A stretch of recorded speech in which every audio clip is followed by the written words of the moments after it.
Bismillahirrahmanirrahim. Assalamualaikum warahmatullahi wabarakatuh. Allahumma sholli ala Muhammad wa ali Muhammad. Para siswa SMP Al-Maarif Islami dimanapun kalian berada, berjumpa kembali dengan saya dalam pembelajaran matematika daring atau online. Ya, kali ini kita sudah masuk di bab yang ke-6, yakni aritmatika sosial. Hari ini yang akan kita pelajari adalah 6.1, yakni memahami keuntungan dan kerugian.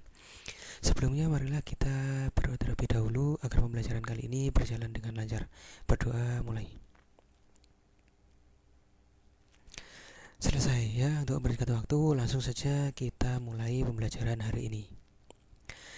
Seperti biasa, untuk mengawali bab yang pertama saya sampaikan adalah kata kunci ya. Untuk bab 6 ini kata kuncinya yaitu ada keuntungan, ada kerugian, ada bunga, diskon, pajak, bruto, neto, dan tara. Kemudian untuk kompetensi dasarnya sendiri yakni 3.11 dan 4.11. Kemudian ada juga pengalaman belajar, tentunya bisa kalian baca sendiri. Kemudian berikutnya ada peta konsep. Peta konsep untuk bab aritmatika sosial yakni yang pertama ada keuntungan, ada kerugian, ada diskon atau potongan, kemudian ada pajak, bruto, neto, tara, juga ada bunga tunggal. Langsung saja kita mulai di kegiatan 6.1, memahami keuntungan dan kerugian. Apa itu untung, apa itu rugi, seperti itu ya. Nah, dibuka di 3 kejadian, yakni yang pertama ada Pak Subur sebagai tukang bubur ayam, kemudian ada Pak Soso sebagai tukang bakso, kemudian ada Pak Sarto tukang sate. Nah, yang pertama di Pak Subur sebagai tukang bubur ayam, dia memiliki modal 1 juta untuk membeli bahan pokok bubur tersebut. Dengan bahan baku tersebut, Pak Subur mampu membuat sekitar 130 porsi bubur ayam dan dijual dengan harga 10.000 per porsi. Pada hari itu, Pak Subur mampu menjual 110 porsi bubur ayam. Kemudian kejadian yang kedua, Pak Soso sebagai tukang bakso dengan modal 800.000 ya untuk membeli bahan baku. Nah, dengan bahan baku tersebut, Pak Soso mampu membuat rata-rata 120 porsi dengan harga 8.000 per porsi. Pada hari itu terjadi hujan di tempat Pak Soso biasa berjualan, sehingga bakso yang laku terjual hanya 90 porsi. Kemudian kejadian yang ketiga ada Pak Sarto sebagai tukang sate. Pak Sarto dengan modal 700.000 dibelikan bahan baku. Nah, dengan bahan baku tersebut Pak Sarto mampu membuat rata-rata 100 porsi dengan harga 10.000 per porsi. Nah, pada hari itu terjadi hujan di tempat Pak Sarto biasa berjualan, sehingga sate yang laku terjual hanya 70 porsi. Nah, dari ketiga aktivitas jual beli di atas dapat dicermati sebagai berikut ya. Yang pertama, Pak Subur sebagai tukang bubur ayam itu ternyata mendapatkan keuntungan sebesar 100.000 ya, tentunya setelah dilakukan kalkulasi. Kemudian yang kedua, Pak Soso sebagai tukang bakso pada hari itu ternyata dia mengalami kerugian sebesar 80.000. Kemudian yang ketiga ada Pak Sarto sebagai tukang sate, ternyata dia mengalami impas ya, atau hanya balik modal saja. Nah, di sini ya perlu diberikan catatan bahwa dalam ketiga kasus di atas, kata untung, rugi maupun impas digunakan untuk menyatakan selisih pendapatan terhadap pengeluaran dalam proses jual beli. Nah, hal-hal lain misalnya waktu, tenaga, pikiran dan lain-lain yang sifatnya non materi itu kita abaikan ya. Nah, secara ringkas ketiga kasus tersebut disajikan pada tabel berikut ini. Kolom yang pertama sebagai kasus masing-masing penjual, kemudian kolom kedua ada pemasukan ya, hasil dari penjualan, kemudian ada kolom ketiga pengeluaran atau modalnya, kolom keempat yaitu pemasukan dikurangi pengeluaran. Kemudian ada keterangannya. Yang pertama ya, Pak Subur sebagai tukang bubur ayam, dia ternyata pemasukannya 1.100.000, kemudian pengeluarannya 1 juta. Maka setelah pemasukan dikurangi pengeluaran diperoleh 100.000 ya. 1.100.000 dikurangi 1 juta sama dengan 100.000. Maka keterangannya di sana Pak Subur mendapatkan keuntungan sebesar 100.000. Kemudian ada Pak Soso tukang bakso ya. Pemasukannya 720.000, sedangkan pengeluarannya ternyata lebih besar 800.000. Nah, setelah dikurangkan, yaitu pemasukan dikurang pengeluaran, ternyata didapatkan negatif 80.000. Nah, itu artinya ya Pak Soso mendapatkan kerugian 80.000. Kemudian ada Pak Sarto sebagai tukang sate, pemasukannya 700.000, pengeluarannya juga 700.000. Nah, pemasukan dikurangi pengeluaran mendapatkan 0. Nah, keterangannya berarti dia impas atau hanya balik modal.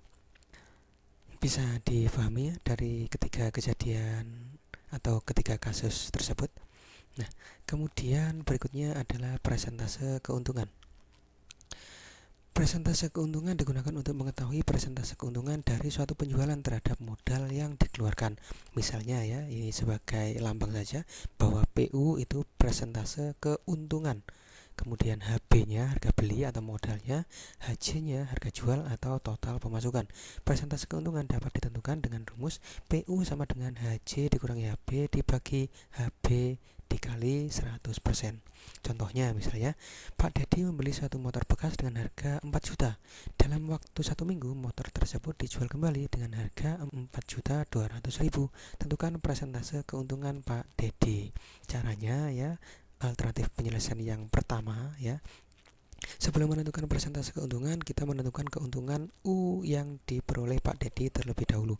U untung ya, berarti HJ dikurangi HB, harga jual dikurangi harga beli. 4.200.000 dikurangi 4 juta sama dengan 200. Berarti dia di sini untung 200. Kemudian yang kedua, PU ya, persentase untungnya berarti U per HB kali 100%. Ya, HJ dikurangi HB di sini ya. Berarti langsung dikasih huruf U di sini. U dibagi HB dikali 100%. U-nya untungnya yaitu 200.000, HB-nya 4 juta dikali 100%. Berarti setelah dihitung diperoleh 5%. Jadi persentase keuntungan yang diperoleh Pak Dedi adalah 5%. Bisa dipahami ya? Nah, ini alternatif penyelesaian yang pertama. Kita lihat alternatif penyelesaian yang kedua. Pada alternatif jawaban 2 ini, kita tidak perlu menentukan keuntungannya terlebih dahulu, namun dengan menggunakan perbandingan antara harga jual dengan harga beli. Jadi langsung dibandingkan ya. Persentase HB dibagi persentase HJ sama dengan 100% dibanding 4.200.000 ya. Ini harga jualnya ya. Dibanding 4 juta harga belinya. Jadi di sini setelah dihitung menjadi persentase diperoleh 105%. Nah, dari sini kita dapat menentukan bahwa HJ adalah 105% dari HB. Dengan kata lain, persentase keuntungan yang diperoleh Pak Dedi adalah 105% dikurangi 100% sama dengan 5%. Nah, ada dua cara, silakan nanti dipilih mana cara yang lebih mudah. Kemudian yang kedua ada persentase kerugian.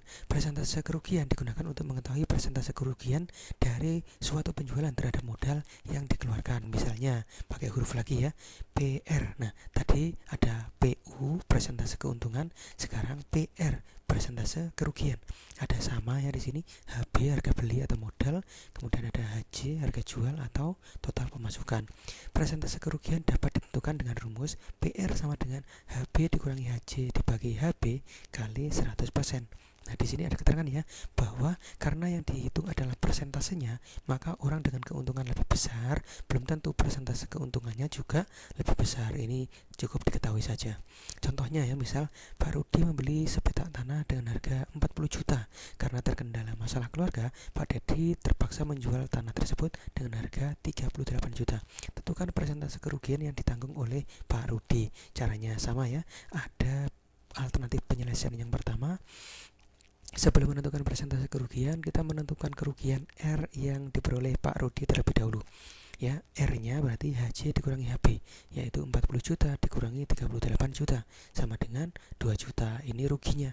Kemudian langkah yang kedua, PR berarti R dibagi HB kali 100%. Ruginya itu 2 juta dibanding harga belinya 40 juta dikali 100%. Ternyata diperoleh hasil 5%. Jadi persentase kerugian yang ditanggung oleh Pak Rudi adalah 5%. Ini cara yang pertama. Kemudian ada cara yang kedua ya. Nah, cara yang kedua ini berarti sama seperti yang awal tadi, tidak perlu menentukan kerugiannya terlebih dahulu, namun dengan menggunakan perbandingan antara harga jual dengan harga beli. Persentase harga beli dibanding persentase harga jual. Dibanding ya, ini sebenarnya ya, 100% dibanding 38 juta, ini harga jualnya ya, kemudian dibagi 40 juta. Berarti 100% dibanding, setelah ini dihitung, ternyata diperoleh 95%.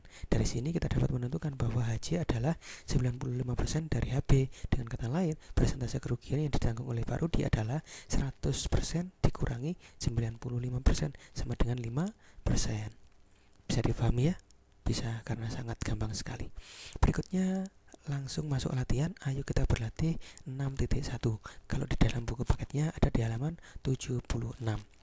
Silakan dikerjakan nomor 1 ya. Nomor 1 ada tabel, kemudian nomor 2, kemudian ada nomor 7, nomor 8 dan nomor 9. Berarti ada 5 nomor ya. Nah, caranya tetap sama ya. Silakan nanti dikerjakan di buku tugasnya, hasilnya difoto dan dikirimkan ke saya. Baiklah, cukup sekian untuk pertemuan kali ini. Kita lanjutkan di pertemuan berikutnya. Kurang lebihnya mohon maaf. Terima kasih atas perhatiannya. Saya akhiri. Wassalamualaikum warahmatullahi wabarakatuh.